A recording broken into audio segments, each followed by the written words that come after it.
On l'a tous pris un jour ce verre avec un ami. On s'est dit, t'imagines ? Créer des toilettages pour chiens bio. T'imagines si on partait élever des flamants roses en Amérique du Sud ? Patagonie. T'imagines si on allait jusqu'en Himalaya en patin à roulettes ? T'imagines si on créait une marque de vêtements pour les caniches ? Non mais t'imagines ? Et souvent, ça finissait comme ça. Et voilà. Ouais, ce serait trop cool. Mais comment ça va toi sinon le boulot en ce moment ? Claire et Gaëlle l'ont un jour pris ce verre. Mais pour elles, la suite fut tout autre. Ni une, ni deux, nous vous embarquons dans l'histoire de ces deux amies qui ont quitté leur bureau parisien pour saisir l'opportunité d'une vie. Racheter une vieille ferme en Normandie à vendre dans la famille du mari de Claire. Toutes les deux urbaines, cadres, femmes et non issues du milieu agricole, elles ont encaissé les rires et les sarcasmes pour créer un projet agricole à l'image de leur grain de folie, avec ses poulaillers mobiles, sa devanture peinte et désormais 8 personnes dans les champs. Au début, les gens disaient je pense qu'ils ne pensaient pas vraiment qu'on allait le faire. Et finalement, voilà, ils disaient ok, non. Elles qui n'étaient il y a quelques années que des débutantes, ont développé depuis une expertise dans un système insolite qui régénère les sols tout en produisant une nourriture de grande qualité. Pour celles et ceux qui pensent faire un pas de côté, qui doutent ou qui ont déjà fait le grand saut, celles qui s'appellent désormais les Gone Girls nous partagent leur succès comme leur galère de reconversion dans un des secteurs clés de la transition écologique. Alors, prêt à trinquer à une nouvelle vie ? Mais quand même, il y a du muscle. Oui, Jockey. Il a tout compris.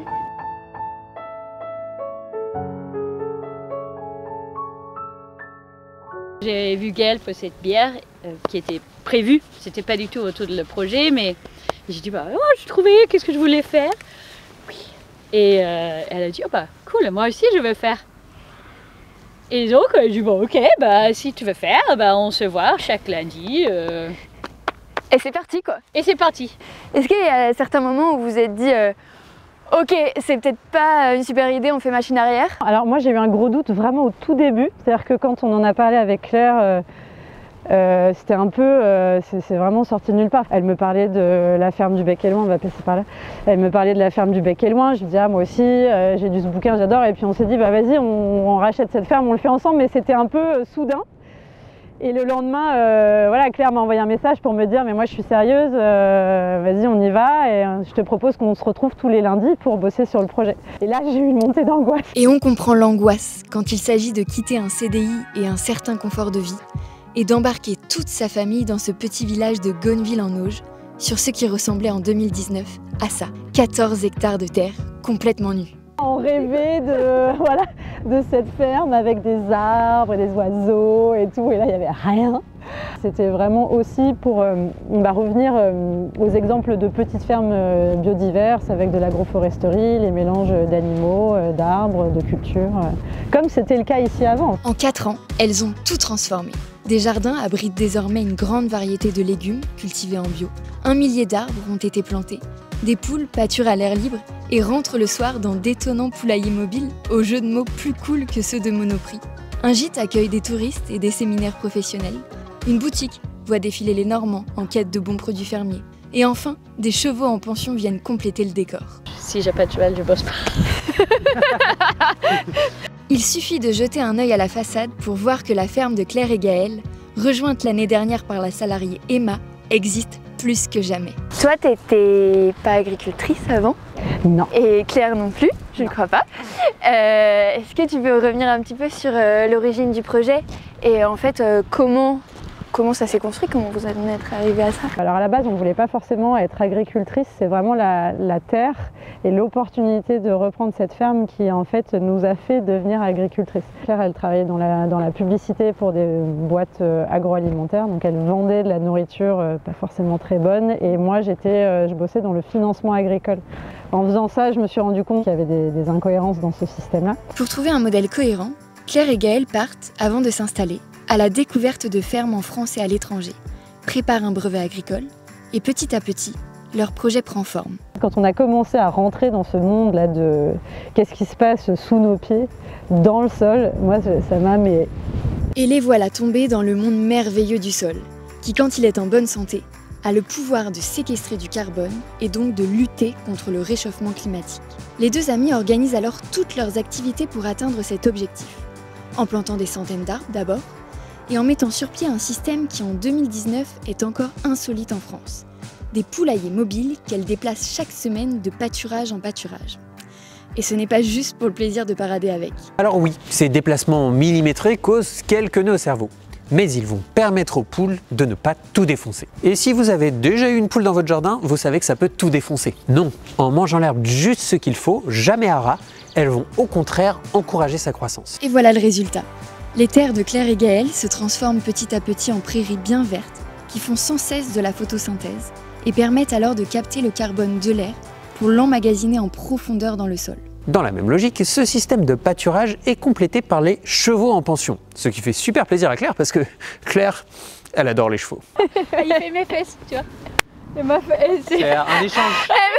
Tu sais qu'on n'a jamais eu ça dans un reportage. Hein. Revenons à nos moutons, ou plutôt à nos poules, avec une autre reconvertie, Emma. Pardon les filles, vous me mangez. Pourquoi tu me manges? On pourrait presque reconnaître à son accent qu'elle vient tout droit de New York, mais on aurait difficilement pu prédire que cette ancienne végane serait désormais en charge de poulailler. Oh, pardon. Il y a du grillage là pour que le chien ça va par terre et on n'a pas le sol à nettoyer. Très cool. Elle rentre là le soir. C'est une ouverture et fermeture automatique avec le soleil. Et les filles, avec un petit investissement, ont fait les poulaillers eux-mêmes. Parce que c'est quand même un énorme investissement pour une petite ferme. Et aussi, elles sont super fortes. Pourquoi pas le construire eux-mêmes? Ça s'appelle pas Gone Girls par hasard. On avait vraiment, je pense, quelque chose à prouver aussi en tant que femme, et particulièrement dans le milieu agricole. Au début, les gens disaient je pense qu'ils pensaient pas vraiment qu'on allait le faire. Sincèrement, je pense qu'ils se disaient, voilà, elles sont dans leur trip et puis ça va. Voilà, et elles vont pas vraiment se lancer. Et finalement, voilà, ils disaient, ok, non. Et oui, parce qu'en plus de ne pas être du milieu, les Gone Girls sont des girls. Vous suivez pas, hein? Et en France, ça peut encore surprendre, puisque seulement 26% des chefs d'exploitation et 36% des salariés du secteur sont des femmes. Ici, on est sur une proportion légèrement plus élevée. Et tant mieux, parce que Gone Boys, ça sonne pas super. C'était pas juste on rêve de la petite ferme avec un peu des poules, un peu des légumes. Il y avait, mais c'est vrai qu'on nous a beaucoup reçus avec des rires et des sarcasmes au début. Je pense qu'on a écrit sur le mur, on a dit Here lives the spirit of the beginner, you know? Et c'est ça, tu dis, on est débutantes en fait. On amène toutes nos acquis, mais on ne contrôle pas les météos, on n'a pas l'expérience, ça peut être un grand échec. C'est la vie. C'est la vie. Même si ces débutantes ont réussi la performance de se sortir un SMIC dès la 2e année, on peut dire qu'elles ne se sont pas facilité la tâche. Il y a d'abord eu les baptêmes du feu qui se sont enchaînés et qu'elles partagent malgré tout avec joie sur les réseaux. Les premières années à 70 heures par semaine, les poules coincées sous le poulailler, le lancement de la ferme avec de très jeunes enfants, la grippe aviaire ou les tempêtes qui font s'envoler les cerfs. Sans compter que pour rembourser les lourds emprunts de la ferme, elles doivent aussi faire tourner le gîte. Bref, on ne fait pas d'omelette sans casser des œufs. Dans le fil de tout ça, j'ai perdu ma mère. Et donc, moi, je suis rentrée de tout ça et je disais, en fait, oui, j'ai rien à l'intérieur de moi. J'ai aucune vision pour cette ferme, en fait. On est juste en train de le faire tourner. Et je sais pas où on va. Et on a eu plein d'idées et on n'arrivait pas à les lancer. Et on dit toujours que cette ferme est magique. Et donc, quand les choses doivent être faites, c'est facile à les faire. Et donc, là, c'était pas facile. Ça va. Là, ça voulait pas, là. En 2022, Claire et Gaëlle en sont là. 6 ans après avoir trinqué dans un bar parisien un hypothétique projet futur. Les deux amies ont osé. La ferme existe. Les légumes et les œufs sont beaux. Les sols, petit à petit, se régénèrent. Mais les corps et les esprits, eux, s'épuisent. Heureusement, comme le dit si bien Claire, la ferme est magique. Et sous ses serres, quelque chose de presque magique s'apprête à arriver. Je suis passée par là en lendemain de fête, sans me dire je vais aller m'installer chez les Gone Girls, juste en me disant c'est toujours chouette de découvrir une ferme avec en plus des femmes quoi, qui sont à la tête de ce projet. Et, enfin, c'est cool. Et toutes les deux, elles m'ont dit si toi tu sais pas quoi faire l'année prochaine ou si tu connais des gens, voilà, n'hésite pas, renvoie-les par ici. Et moi ça fait piout. On a décidé de changer les choses avant que ça pète. Et les Gonis sont arrivés au bon moment, tout le monde est arrivé à un bon moment. Et paf, quelques mois après cette rencontre entre deux portes, ce sont 5 amis qui débarquent en fanfare pour reprendre une des activités qui pèsent sur les Gone Girls, le fameux maraîchage. Derrière ceux qu'on appelle désormais les Gonies, il y a Emma, Sam, Maria, Florent et Juliette. Ils ont entre 25 et 32 ans, ils sont d'anciens cavistes, journalistes, viennent des 4 coins de la France, se sont rencontrés sur une autre ferme dans la folie de la reconversion et depuis, ils ne se quittent plus. C'est pour ça que c'est une amitié si forte entre nous, c'est parce qu'on s'est rencontrés à ce moment-là de nos vies où t'es un peu paumé et quand tu étais hyper ouvert du coup à ce moment-là de ta vie aux rencontres, aux autres et à ce nouveau boulot que tu fais. Tu te lances dans quelque chose que tu connais pas et faut être, parfois tu te dis faut être un peu fou. Embaucher 5 personnes sur la ferme aurait été mission impossible. Alors, ils ont fait le choix de mettre en place ce qu'on appelle l'espace test agricole. D'un côté, les Gone Girls peuvent se délester du maraîchage en louant une partie de leurs terres aux Gonies, et de l'autre, ce groupe de jeunes maraîchers tout feu tout flamme peut se tester en totale autonomie, sans avoir à prendre les risques financiers d'une vraie installation. Un dispositif malin qui permet de se tester jusqu'à 3 ans pour savoir si la reconversion était vraiment le bon choix ou une lubie passagère. Hier, j'étais sur mon balcon, et là je regarde mon basilic, je commence à le toucher, tu vois, et je me suis dit mais c'est ça, mais depuis le début c'est ça, je veux nourrir le monde. Et quand j'y repense, quand j'étais gosse, c'était exactement ça, j'étais toujours fourré dans les plantes, mes parents ne me retrouvaient pas. Ouais, je vais le faire. Bref, se tester quand on ne vient pas du milieu, c'est mieux. C'est dur d'être à l'aise. C'était un voisin complètement normal. Je pensais vraiment pas qu'il allait péter un plomb et déglinguer tout le monde. On s'est dit, allez, bingo, même si c'est un projet court, moyen terme, notre projet d'ado, on aime bien dire que c'est notre projet d'ado avant le projet d'adulte, on s'est dit, allez, bingo, on y va quoi. C'est là où vous allez faire toutes les conneries quoi. Ouais, c'est un peu ça, ouais. Dis donc, t'es pas à la première feuille là? Ah là, je suis à la 4e feuille au moins là. On te voit planter n'importe comment devant la caméra. Là, on est chez les Gone Girls, c'était peut-être une de leurs serres avant. Ouais. Donc en fait, il y a quand même un truc où il faut être d'accord sur un peu la vision globale agricole. Leurs 2 grandes directions, c'était de pas travailler le sol, du moins pas en profondeur, et de ramener de la matière organique pour stocker du carbone, ce qui était un peu leur ligne avant. Et en fait, nous, on était complètement d'accord avec ça. Ici, tout le monde est raccord sur un point essentiel. S'engager dans l'agriculture, oui, mais à condition de faire partie de la solution à l'urgence climatique plutôt que du problème. Mais ce nouvel élan qui prend de l'ampleur en France, il ne s'arrête pas là. Il y a aussi l'envie de ne pas reproduire certains schémas qui ont déjà pressé comme des citrons de nombreuses générations agricoles. On essaie toujours de réfléchir sur ce qui est pénible, ce qui est lourd, ce qui prend du temps, ce qui fait mal, et on essaye de l'éliminer au fur et à mesure. Et donc là, par exemple, sur l'alimentation des poules, un des gros soucis, c'était vraiment porter les seaux de nourriture. Ça fait 150 kilos maintenant à porter tous les jours. Ça, c'est les fameux seaux qui sont une galère à porter, c'est ça. Mes cauchemars. Du coup, on s'est dit, ça marche pas ça. Parce qu'on est quand même... l'agriculture a un gros problème, surtout pour les femmes. En fait, tous les mécaniques, tous les machines, tous les outils sont faits pour les hommes. Ça, c'est un système qui marche super bien pour un mec qui a 200 kilos, quoi. Et du coup, on voulait trouver une solution, pas juste pour que ça soit facile, mais pour que ça soit bonne pour notre corps. Ouais, du coup, on a trouvé les mangeoires. On va voir si ça marche. Est-ce que tu peux me raconter ce que tu fabriques? Que là, de base, c'est pas... Tu vois faire donc ça, en fait, c'est des mangeoires. Bon, là, elle est à l'envers, mais c'est des mangeoires qu'on a achetés de 500 kg, enfin des trémies. Donc l'idée, c'est de remplir les trémies avec le godet du tracteur. Donc il n'y aurait plus besoin de porter les seaux. Et ensuite, il faut les bouger au même titre que les poulaillers. D'où la mise en place de skis sous ces trémies pour pouvoir en fait les tirer avec le tracteur et les déplacer facilement.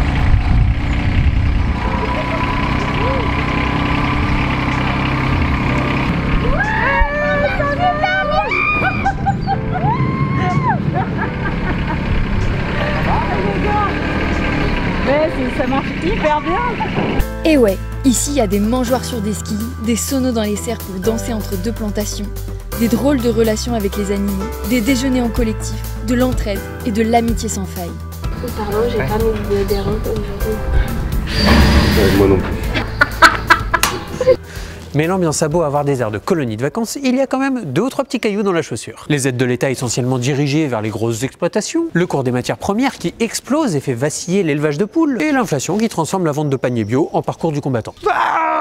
Alors, côté Gonies, on serre les rangs pour affronter la tempête. Le premier objectif, c'était qu'on reste amis. Bah franchement c'est bien. Ça, c'est C'est bien. l'objectif number one. Ensuite, il y a 2 objectifs qui arrivaient à peu près au même niveau. Et c'est l'objectif de se rémunérer. Et un autre objectif qui était important, c'était d'avoir du temps. Sur le temps de travail, on est très mauvais. On fait des journées de 10-11 heures et on n'est qu'au début de la saison et on doit monter une serre et un réseau d'irrigation. Donc hier soir, je suis rentrée chez moi, j'ai encore rien eu le temps de faire. Je me disais non mais c'est pas possible, il faut qu'on bosse moins. Bon aujourd'hui ça va, je le prends bien, ça va. Le temps, les Gone Girls le trouvent enfin.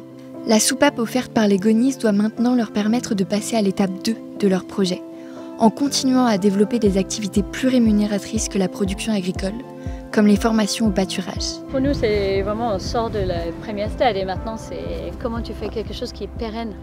Et la pérennité financière, elle passe aussi par des mesures qui en feront grincer des dents certains.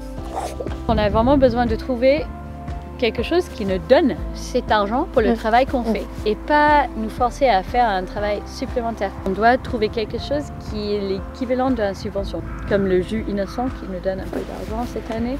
Et oui, ça peut être vu comme un greenwashing, je suppose, mais pour moi, je m'en fiche si c'est un greenwashing ou pas. Dès que l'argent arrive dans le bon endroit, ça peut être les crédits de carbone, ça peut être les départements, les communes de communes, pour voir s'il y a un peu d'aide qui peut être mis de notre côté. Donc je pense qu'il y a les solutions, mais quand tu es 100% dedans, tous les jours, tout le temps, Tu peux t'as pas aller le les temps. chercher. Ouais. On est plus en temps de pause et de réflexion. Nous, on a fait le choix de s'extraire un peu du quotidien de la ferme et de l'opérationnel. Donc on travaille moins de jours sur la ferme. On a pris des jobs à temps partiel pour avoir des compléments de revenus, mais aussi pour nous reposer physiquement, mentalement, prendre un peu de recul sur la situation et se dire ok, donc le projet initial c'était ça, voilà les difficultés qu'on a rencontrées, ce qu'on a essayé de mettre en place, ça marche, ça marche pas, quelle direction on va prendre maintenant quoi. Et cette soupape, elles l'ont bien méritée.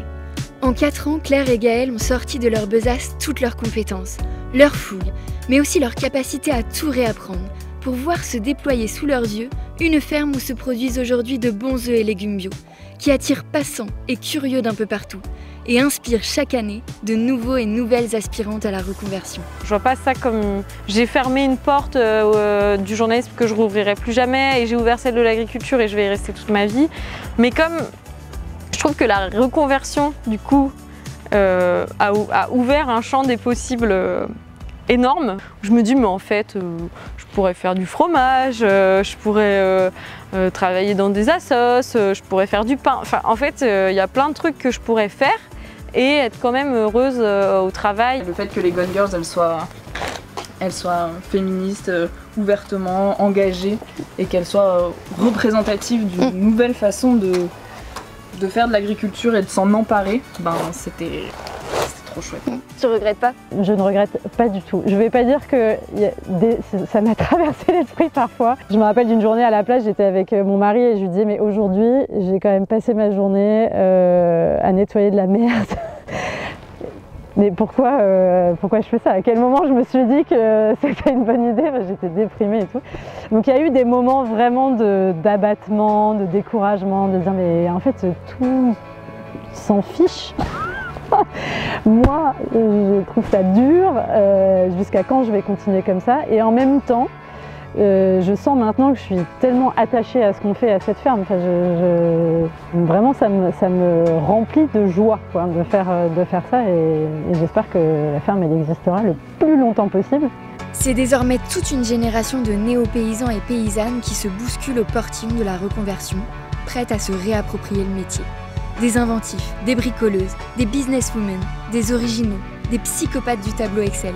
Malgré l'absence de projets politiques pour faciliter leur installation, toutes et tous sont aujourd'hui prêts à trouver 1001 subterfuges pour répondre à l'urgence de la transition agricole. Alors, prêts à vous lancer? Ah tiens, une nouvelle offre de poste sur LinkedIn. Attends, mais stylé. Bon, c'est à Abu Dhabi, mais stylé quand même.